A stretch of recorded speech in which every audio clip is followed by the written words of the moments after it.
Welcome to Sunday Worship Service with our pastor, Pastor Kim Lantada.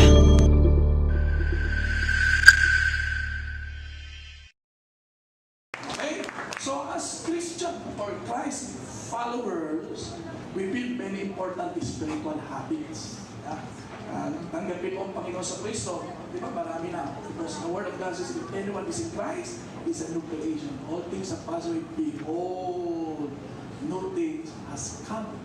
So may mga bago tayong mga gagawin na at ginagawa at inaayos, ilalagay, pinadagdag sa buhay natin habang may inaalis, inaayos, tinatanggal si Lord sa buhay natin. Mga kapatid, kasama dyan, siyempre yung prayer life natin, mahalaga, no? Meron tayong buhay panalangin. Lagi na rin tayo nagbabasa ng salita ng Diyos, kung hindi pa man, pero hindi dapat. Dapat matutunan na natin yan, na nagbabasa na tayo ng salita ng Diyos. At siyempre, yung pagdalo sa gawain ng Panginoon. These are the basic lifestyle of a Christian. And, sabi dyan, siyempre, yung giving. Kasama po talaga yan.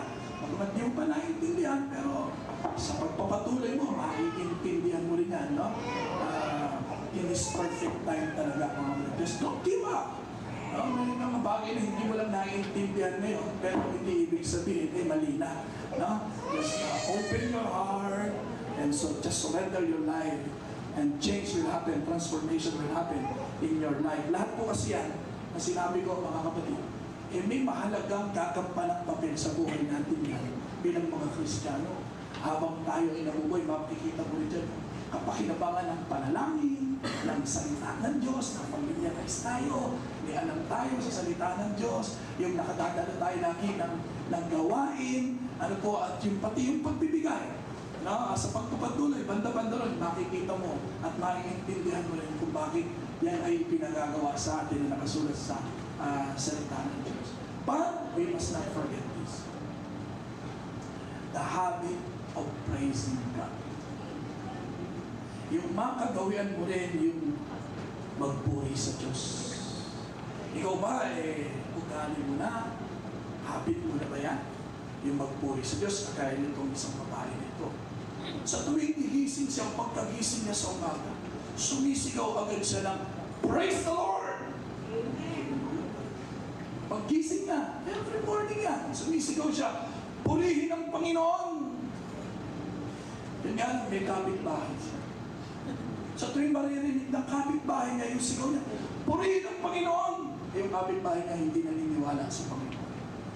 So kinokontra, bro. Pag sigaw niya, purihin ang Panginoon! Sabi ng kapitbahay niya, walang Panginoon! Alam mo sa tabi mo, ikaw ba yun?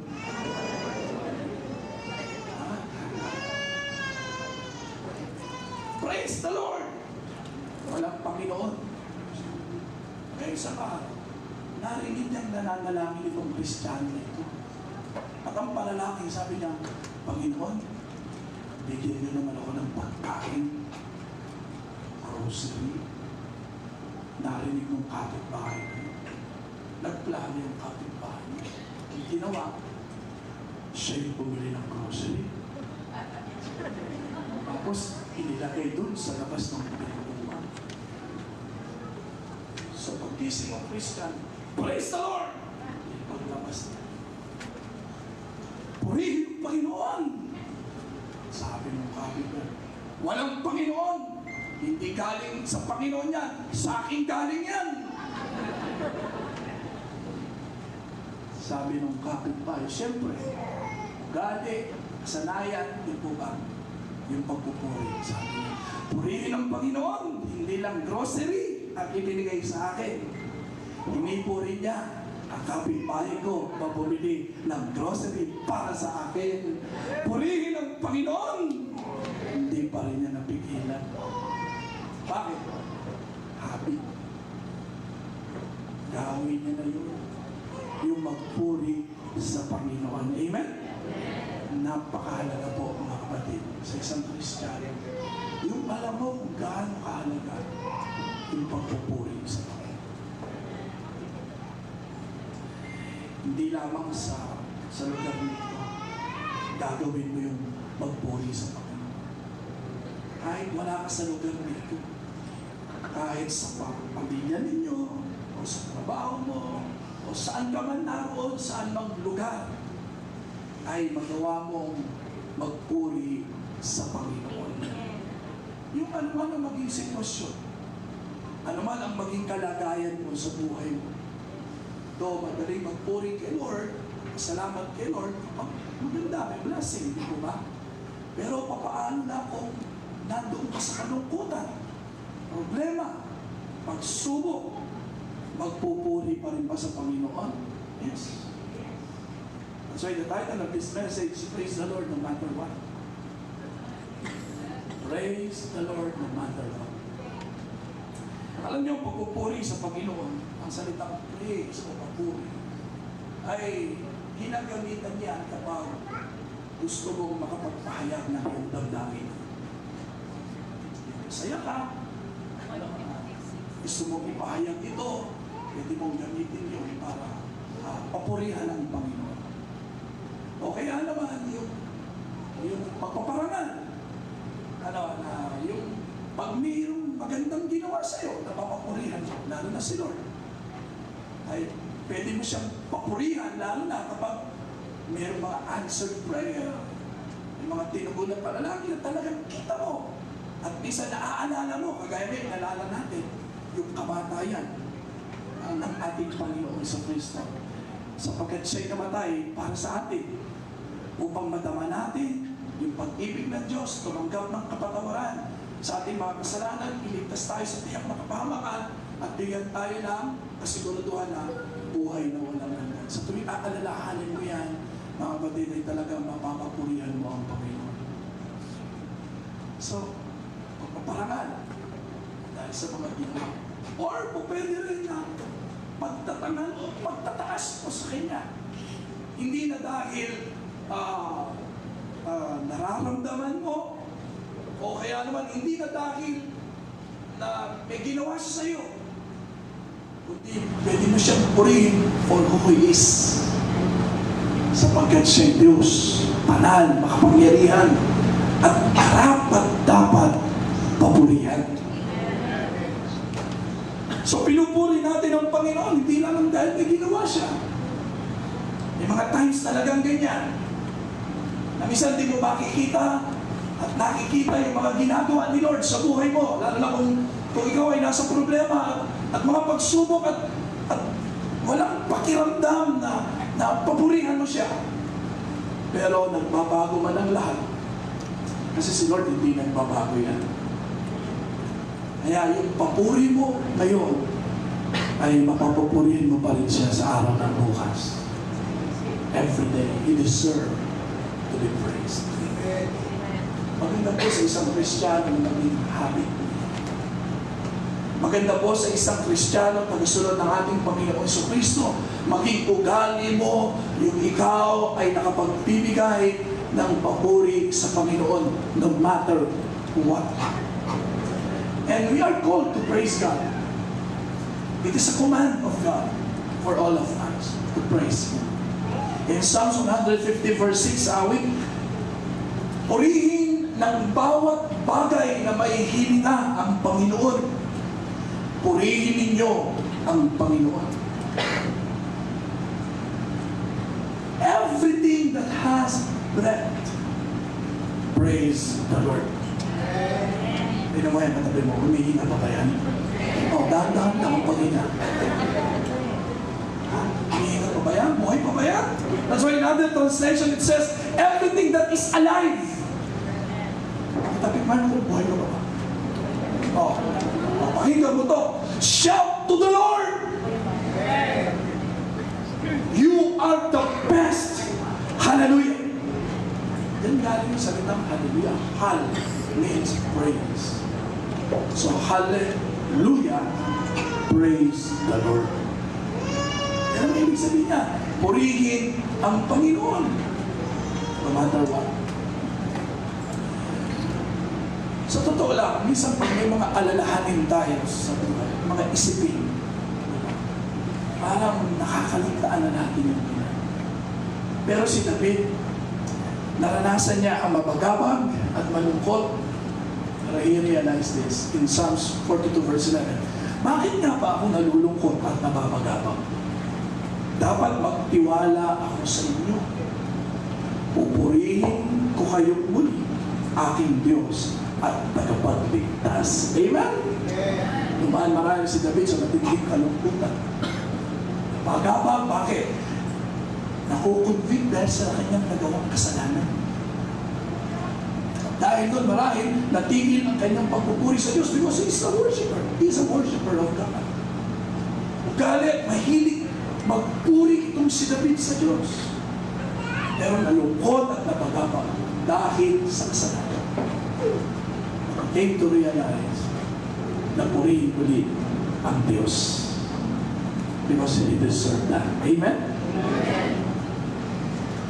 Marahil sa mga pagsubok sa buhay, katulad nitong si Haring Hosapat na humarap sa matinding pagsubok na kung saan ang mga kaaway ay lulusog sa kanila. Pero anong kanilang ginawa?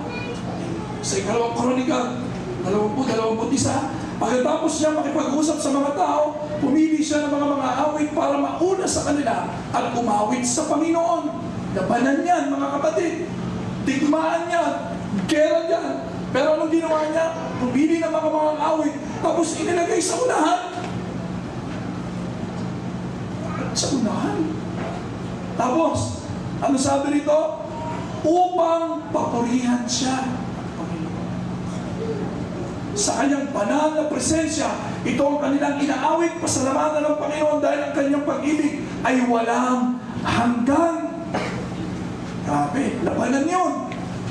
Pero naisip niya, maglagay ng mga aawit ng papuri sa Panginoon. Halitan na. Yung nasa kalagitnaan ka ng laban ng buhay mo, pero papuri pa rin ang naibigay mo. Pasilin natin sa Paggawa, Kabanata 16:25.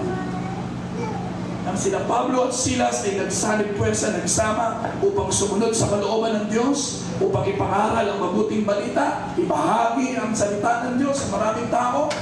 Pero sa kabila nun, nangyari ay maraming tao ang nagalit sa kanila, sinaktan sila hanggang sila ay ipakulong. At sila'y nakulong. Pinitin pati wala. Hindi maganda ang kanilang naging sitwasyon.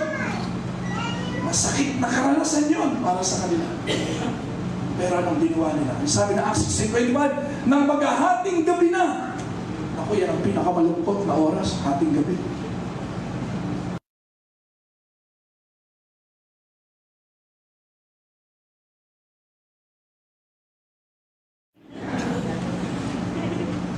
Midnight feast.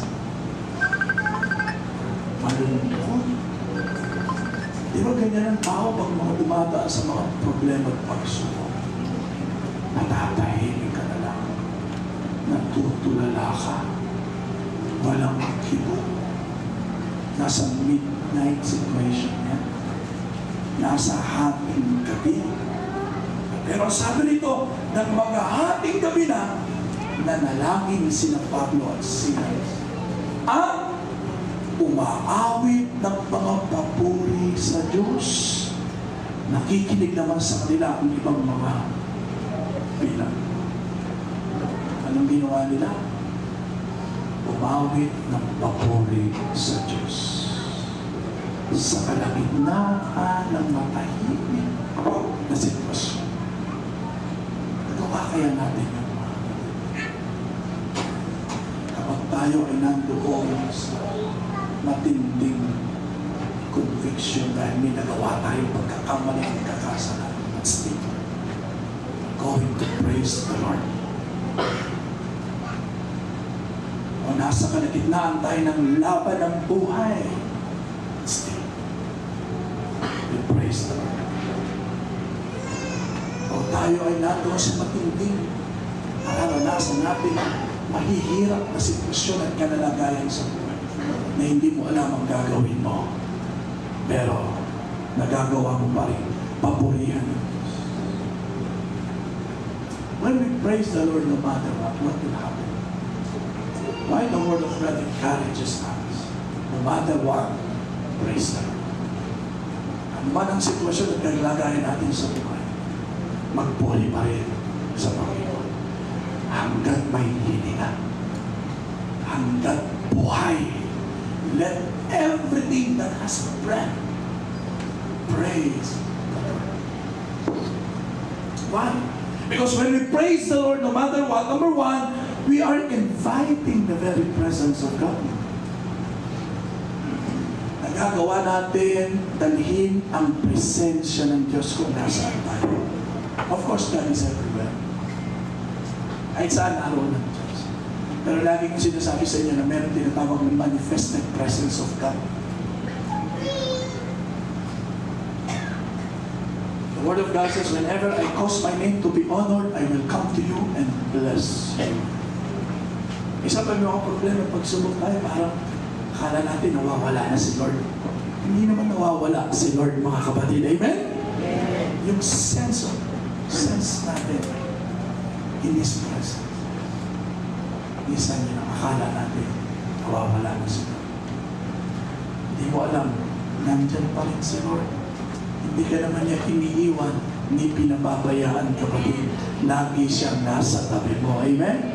Kaya minsan parang hindi gano'n ang naiisip na natin kapag may mga problema at pagsubok tayo. Kaya in Psalms 22 verse 3, para bumalik ka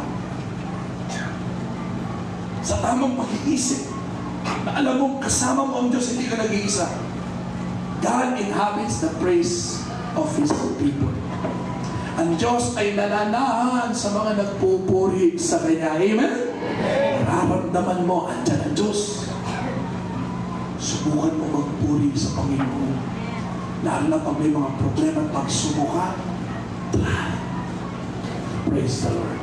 And you will sense His presence. That God is with you. Sabi mo, kasama mo si Lord. In Psalm 16 verse 11, ituturo mo ang landas na patungo sa buhay. Sa piling mo'y madarama ang lumos na kagalakan. Ang tulong mo'y nagdudulot ng ligayang walang hanggan. In the presence of God. Sa presensya raw ng Diyos, nagkakaroon tayo ng tamang direksyon sa buhay. Sapagkat itinuturo niya ang landas patungo sa buhay. Amen? At ibinadarama niya ang kagalakan inside. Yung hindi lang sa labas tayo nagiging masaya, dun sa loob nagiging masaya tayo. Ang salitang gamit niya, joy. O yung kagalakan. Amen? At ang sabi ron, matatanggap mo ang tulong na kailangan when you remain in the presence of God. We don't need to wait for everything to be perfect before we decide to praise the Lord. Huwag tayo maging okay ang lahat para masabi mo, okay ka. No. Kahit hindi okay, praise the Lord, everything will be alright. Amen? Hallelujah. In Psalms 113, 1-3, purihin niyo ang Panginoon, kayong mga lingkod ng Panginoon, purihin niyo siya. Purihin niyo ang Panginoon ngayon at magpakailanman. Kailan daw? Ngayon. At magpakailanman. Ibig sabihin, anumang sitwasyon yan. Anumang kalagayan yan. Hindi yung bukas, pag tinugunan ni Lord, bukas, pag maayos na, pupurihin ko ang Panginoon. No. Sabi sa inyo, minsan, hindi dahil sa kanyang mga ginawa, kundi kung sino siya. Minsan hindi kailangan maramdaman ang magpuri sa Panginoon. Ba't tayo magpuri sa Panginoon? Hindi ko feel. Wala akong gana. Wala akong sa mood. Pwede na naman talaga magpuri. Masarap magpuri ka Lord pag nasa mood ka talaga. Di po ba? But not all the time. Minsan nagbabago ang lahat. Nagbabago ang sitwasyon, nagbabago ka. Pero si Lord, hindi kailanman nagbabago yan. Amen? Palakpakan natin si Lord. Hallelujah. So ngayon, ang ganda ng verse 3, mula sa pagsikat hanggang sa paglubog ng araw. Grabe yan.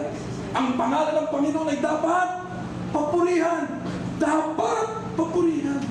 Ang pagsikat ng araw. Kaya pag-gising ko sa umaga, katulad ng Kristiyano babae, praise the Lord! Hanggang paglubog ng araw. Ano ibig sabihin niya? Mula pagdilat ng iyong mga mata hanggang pagpigit niya. Maganda bago pumigit niya. Sabihin mo, praise the Lord.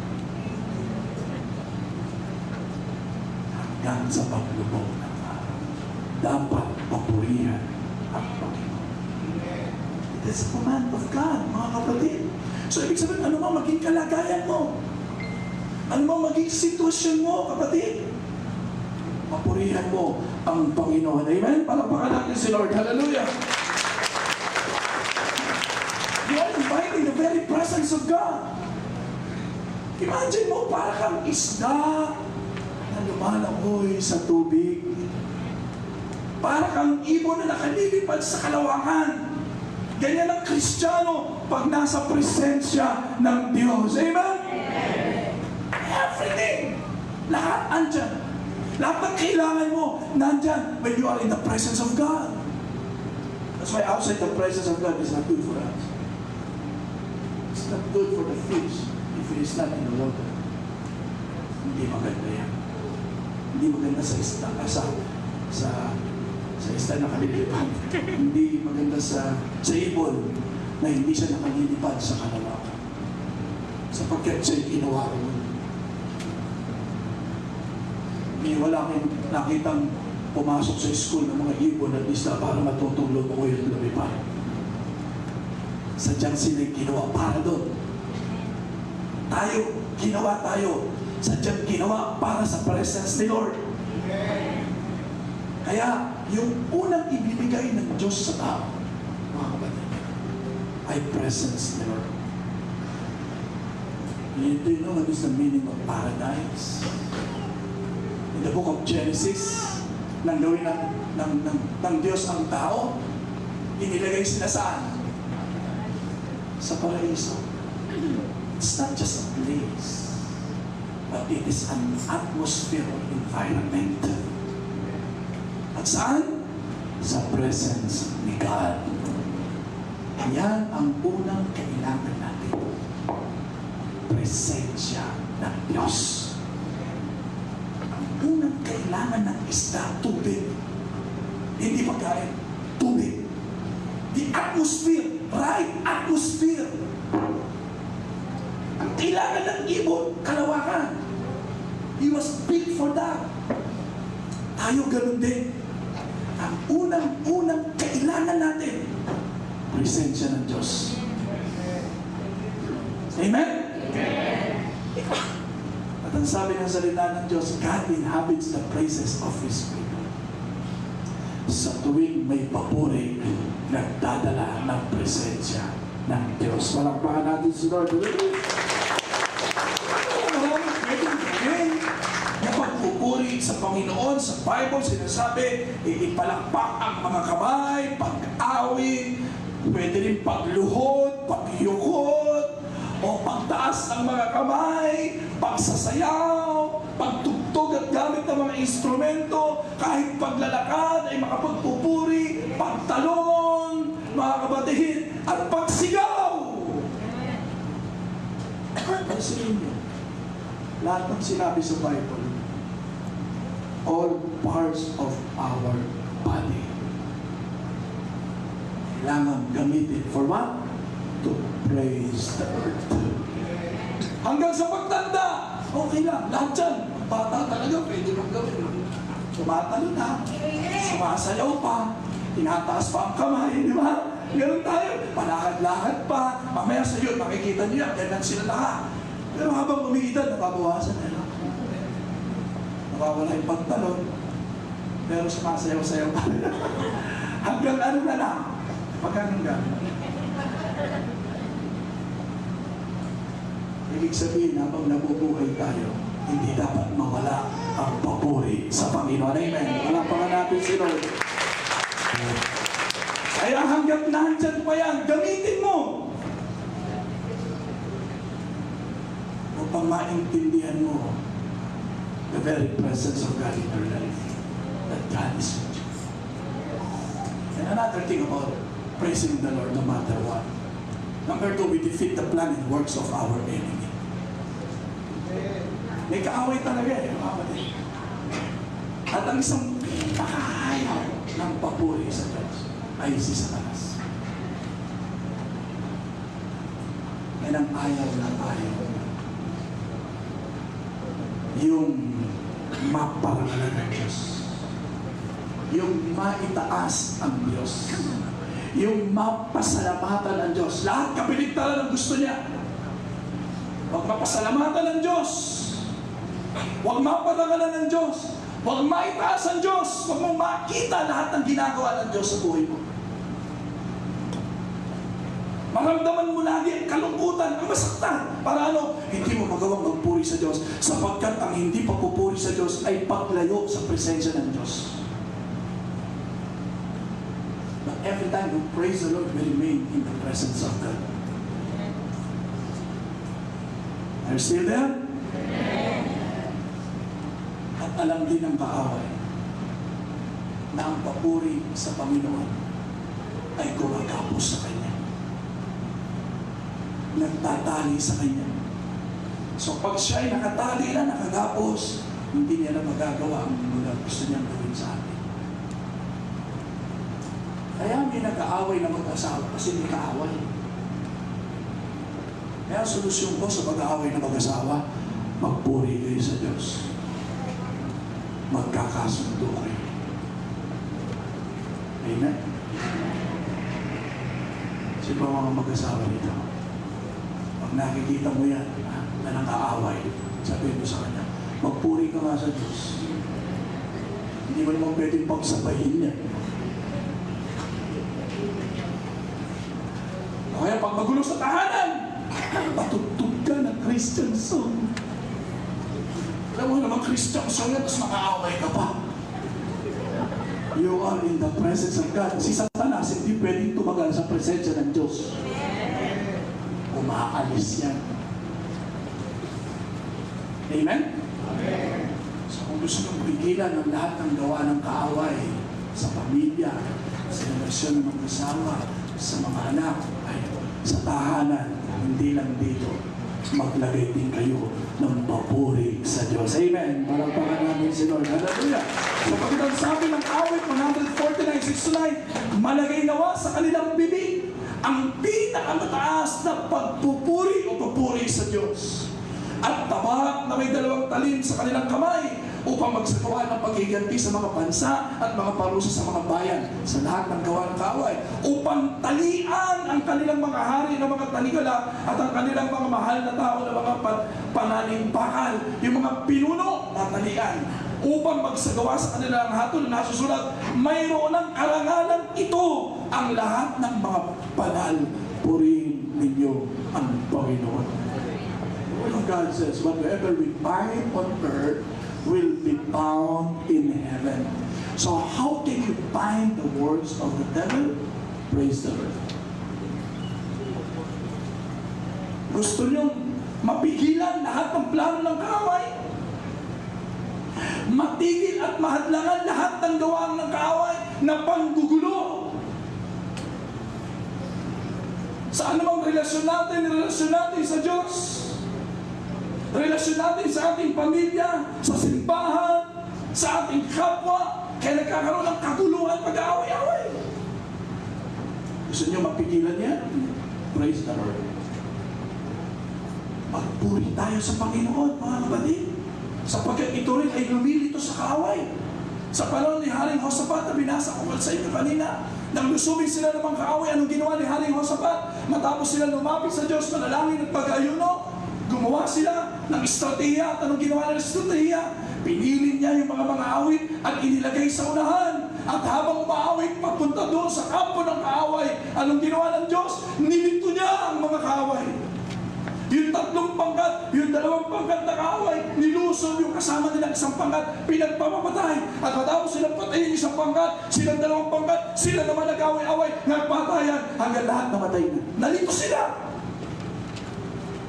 Kailangan dituhin mo rin ang kaaway. Paano? Praise the Lord no matter what. Malilito ang kaaway sa'yo. Bakit? May problema o wala, praise the Lord. Ano magagawa nyo ngayon? Hindi niya masasabi, kaya lang mga praise the Lord yan, puro blessing eh. Sige, walang blessing. O praise the Lord din. Hindi malilito siya. Lalayasan ka ng kaaway.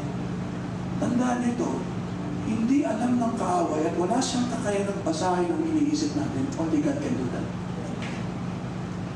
He's not God, remember? Devil and all the evil spirit are not gods. There is only one God. E paano niya nalalaman? It's like a roaring lion. Remember in 1 Peter chapter 5? Nag-aabang ng masisita. Ano yung inaabangan niya? Magka-problema ka. Magkamali ka. Magkasala ka.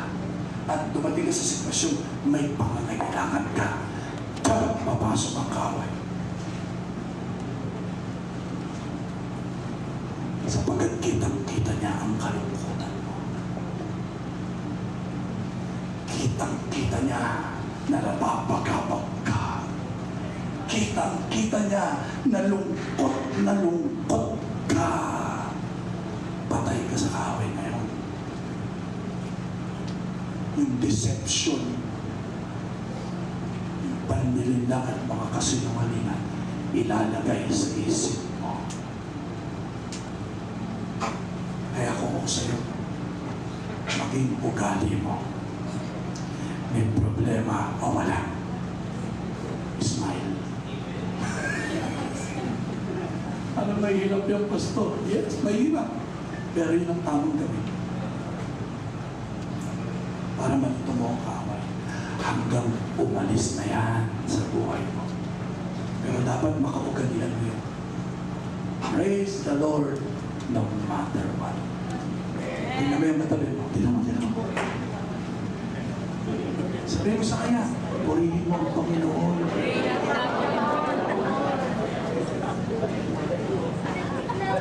Hindi ka pababayaan ni Lord. Yung hindi mo kaya, si Lord ang gagawa niyan. Amen? Palakpakan natin si Lord. So remain, praise the Lord! He will help you to defeat all the works of the devil. So when we praise the Lord, no matter what, number one, we invite the very presence of God, and we defeat the plan and works of our enemy. And number 3, we put our focus on Jesus. Nagkakaroon ng lahat tayo. Kasi madali tayo mag-distract eh. Sa mundo yun. Masaya kami. Ngayon, mamaya, konti problema lang, nadidistract na tayo. Masaya ka ngayon. Diba? Isang salita lang eh. Masakit na. Wala na siya. Saya-saya niya, biglang yun. Madali tayo mag-distract.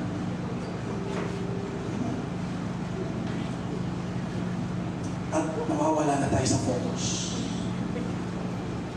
Nawawala na tayo sa focus natin bilang Kristiyano. Bilang anak ng Diyos. Bilang minamahal ng Diyos. Bilang mahalaga sa Diyos. Bilang importante sa Diyos. Bilang pinapahalagahan ng Diyos. Pinagmamalasakitan ng Diyos. Hindi kailanman nag-iisa. Isa nakakalimutan natin yun. So para anong gawin mo? Kailangan mo na mag-U-turn. Huwag mong ituloy-tuloy yan.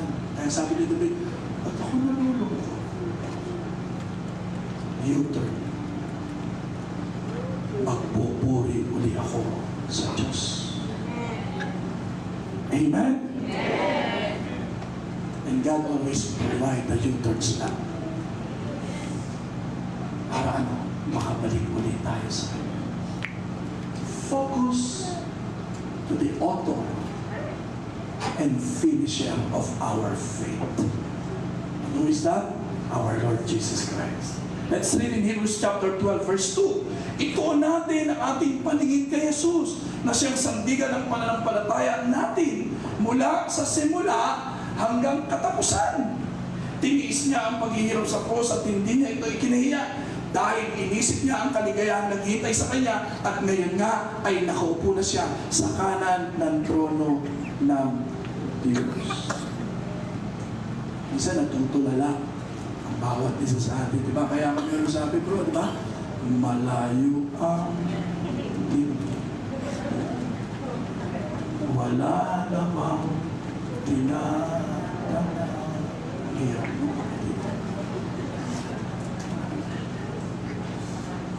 Ay, importante, refocus tayo. When we begin to praise the Lord, nare-refocus tayo kay Jesus. Muli mong nakikita ang kabutihan ng Panginoon. You will begin to see again the other side of life. You are in the bad side, but Jesus says, let's go to the other side. Let's go to the other side. Because you are in the bad side. God is inviting you. Let's go to the other side. The good side.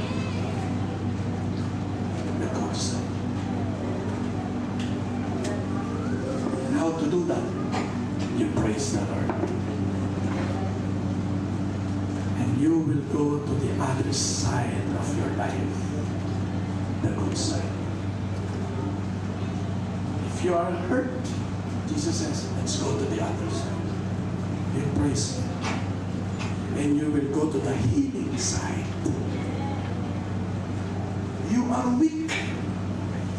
Nanghihina ka.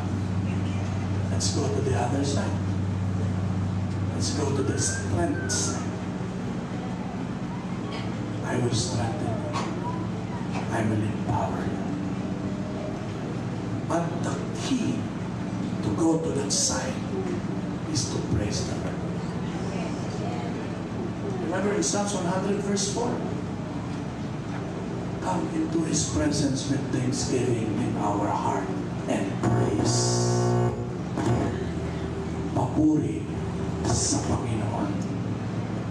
And God will bring you to the other side of life in His presence. Can you say amen to that? Amen. And the atmosphere will begin to change. You will have peace in your mind.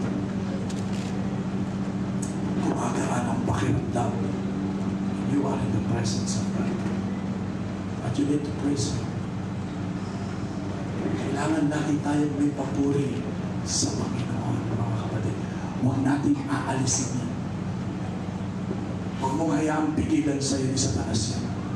Sapagkat alam niya ang kapangyarihan ng papuri sa Panginoon.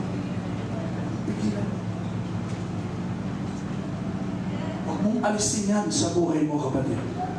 In everything that has breath, praise the Lord. Habang buhay, habang may hininga, magpuri sa Panginoon. Amen. Palakpakan natin si Lord. Come on, let's all stand up.